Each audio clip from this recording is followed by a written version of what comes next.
All right, here we go again. So, let's see. Name of this video should probably be PlayStation 5 has already lost.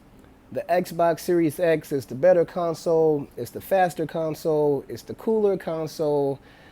It's just a better system, better engineered even. Want to know how I know? Because an Xbox employee that worked on the 360 and the Xbox One says so. Okay, sure. So yeah, Review Tech USA. He covers an article about a former Xbox employee who worked on, the release of the Xbox 360, the Xbox 360 Slim, and the Xbox One. And even though he now works for Amazon, he said that, and I guess I should quote, usually when more powerful, when something's more powerful, smaller, and quieter, it's better engineered. So, and just because he no longer works for Microsoft, we're supposed to take that as an unbiased professional assessment when in reality it's still just an opinion. There are basketball players who have an opinion and they're professionals. They may even be superstars. And they have an opinion on whether or not they think LeBron is better or Jordan is better. And it's an opinion. It's not a fact. But, you can say that it's a fact that the Xbox Series X is a more powerful console. Okay. But can you honestly speak to how it's engineered better? Is that a fact? I know something else that's a fact, that even though the Xbox Series X was apparently more quieter, ran better, and played games at a higher resolution, I guess, or just better performance from what I'm hearing, it still lost 2-1 in sales. So you can boast about possibly being a better engineered system, but whether or not you produce better games on it might matter considering it's a gaming console. Because if you're just better engineered, the big question is, for what purpose? You're better engineered for what purpose?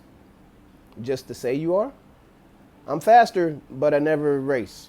I'm faster, but I never win a race. I'm stronger, but I never lift more weight than you do. I'm stronger, but all the weights I lift are 20 pounds, and you're lifting 20 pounds too. But I'm stronger. My muscles are bigger. I'm just saying, that's something to consider. Case in point, we also are hearing that from, who covered this? MBG on YouTube covered a story where the Xbox game Yakuza, now, because Xbox and Microsoft is being so forthcoming with their information, having their system already out, letting everybody touch it and hands-on and this and that, they're pretty much kind of, running the forefront with the narrative by putting their system out there, whereas Sony, being more secretive and not forthcoming with information, leads people to believe, oh, they're hiding something and maybe they're not as good. I guess we'll find out in less than a month. So Yakuza is one of the games that Xbox is putting out for people to test with their system. It's a current gen game. And what we're hearing and what's being documented is in Xbox Series S, the digital version, which people are saying that's just like the best money spent, can't run Yakuza at more than 900p. It can't do 1080p.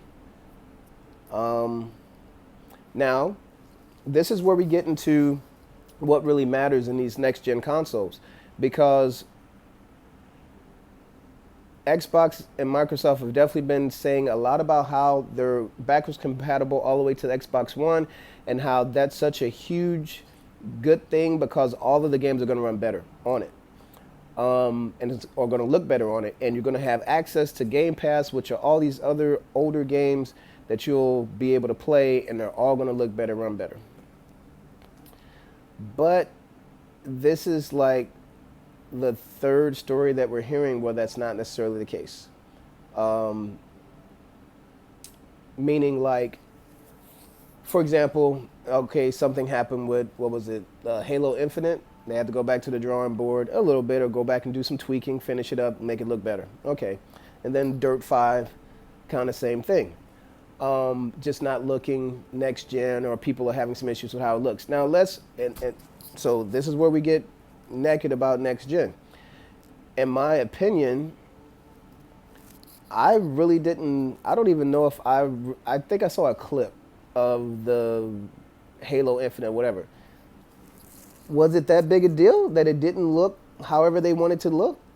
I don't know. I mean, to me, I didn't see a big deal. I mean, I could, once they point it out, I can see. Okay, I see where you see it doesn't look so next gen. It looks like something that already is out on the current gen. Okay, I can see that when you point it out, or maybe I can see that if you don't point it out. But is it really a big deal? To a lot of people, it is. Um, it just seems weird to me that you make a big deal on one hand, but then from a Microsoft and Microsoft fanboy perspective, you make a big deal on one hand and you say that yours is better than the other system, but yet you haven't produced anything. You say PS5 doesn't have any really amazing games coming out next gen because they have all their games are going to be current gen PS4, so what's the big deal? But yet Xbox Series X hasn't shown anything next gen. So, it's kind of like you're in a glass house throwing rocks. Um, but again, my thing is, how big is the graphics and the visuals going to be a game changer and deal breaker ultimately? Because right now, it's becoming apparent that developers are having issues with producing games and optimizing the Xbox Series X system, and it's possibly the case going to be for PS5, meaning maybe they're not having issues with it, but it's not being done yet. So we don't know which, because Microsoft or because Sony is being so hush hush on everything. So the reality is, it goes back to something else I've said, which is we will have to wait 2 to 3 years to see games really start to optimize games for these next gen systems. So starting out, it's going to be interesting to see what's what. But we do know one thing. We know that the game that's coming out on the PS5 that comes with the system will be optimized for the PS5, taking full advantage of everything the PS5 can do. And I won't say full advantage, but a good portion of use of most of what the next gen PS5 is going to offer, utilizing everything with the controller and with the game and visually. It's literally what they're going to be using to highlight and showcase what the system can possibly do. So that will have Sony PS5. You'll have that from day one launch. You will have at least one game that showcases what your new system can do. Can Xbox say the same, considering it's the more powerful console? Don't think so. Also, in regard to the MBG, again, good channel, good content creator, they spoke about the two different types of development kits that Microsoft sent out. So again, this goes into other factors that kind of help explain why there might be issues with the Xbox games not looking like they should. Microsoft changed their development kits from GDK to SDK or different levels or something. And so it's yet to be seen whether or not it is a Microsoft manufacturing issue or a developer issue. If it's the fact that the developers just haven't taken out the time to do what they need to do to optimize their games, like Yakuza, or is it something literally with Microsoft that developers are having issues with bottlenecking issues, which is something that's been talked about, in being able to produce and optimize their games for the Xbox Series X. Case in point, if you saw the Sony PlayStation PS5 developer presentation, they addressed the bottlenecking issues that are coming with using this new technology, the new chips and everything involved in the new construction of the engineering of how these systems are being put together. They came up with a system that handles and answers every bottlenecking issue. Interesting. Didn't hear anything about that from Microsoft's side. So, is that a factor? We will find out in the next 2 to 3 years whether or not developers come across certain issues that prevent them from really optimizing and utilizing the Xbox Series X to its full potential of the more powerful console, or will it be the engineering of how the PS5 was designed that literally allows game developers to really optimize their system? That's going to be interesting. Which game runs better? Which game looks better? And which console ultimately has the more exclusive games that most people want to play? Those are things that are still going to be yet to be seen. And again, I understand that this type of conversation makes people feel like, oh, you're fanboying, or oh, you're being biased toward one side or the other. Look at it however you want to look at it, but when it's all said and done, I'm stating facts. I'm stating facts and having a conversation about subject matters that are being covered and talked about and all these video game content creators. So that's what it is. Again, give your feedback. Say something in the comments. Tell me what you think. Because again, I'm literally just covering topics that are already being talked about, and giving you some food for thought in regard to, you know, what's being talked about. So again, let's see, because the PS4 Pro running hotter and louder than the Xbox Series X is in the past now. We're on to the next gen. So, and even though the Xbox X1 or Xbox One X, whatever, was cooler and quieter, apparently to the people, and even according to some people, I don't know if it's legit because I didn't go back and double check. They said Sony admitted to this. If that's even the case, I'll just take you at face value for the moment. If that's the case, you had a better console, designed better, but sold half as well. Why? And what is going to change in this new generation if even now that gap, like, I don't think you're going to be able to say that your system runs cooler to the point where it matters, because there aren't issues with the systems, the PS4 and PS4 Pro. I haven't had any heating issues. I haven't heard of any heating issues. The games run fine for me, and I don't even have a Pro. I have a regular PS4. So in this next gen, we're seeing what the PS5 has to offer. They've handled the noise issue. They've handled the heating issue. I'm hearing that, if anything, the PS5 supposedly runs 3 degrees hotter than the Xbox Series X. Okay, sure.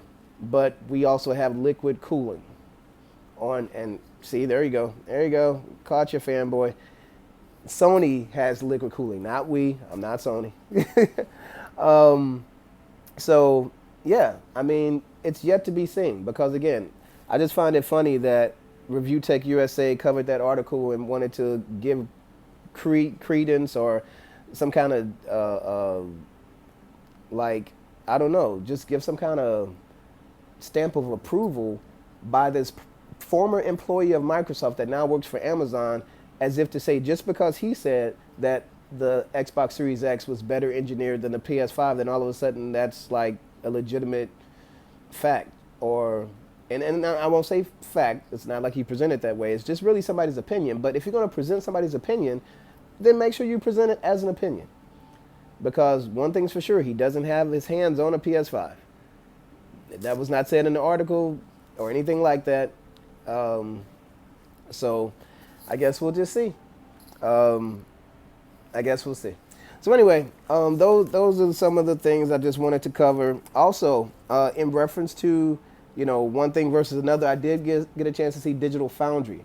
So that's going to be my next video. Digital Foundry covering the tear down, the breakdown of the PS5. That's next.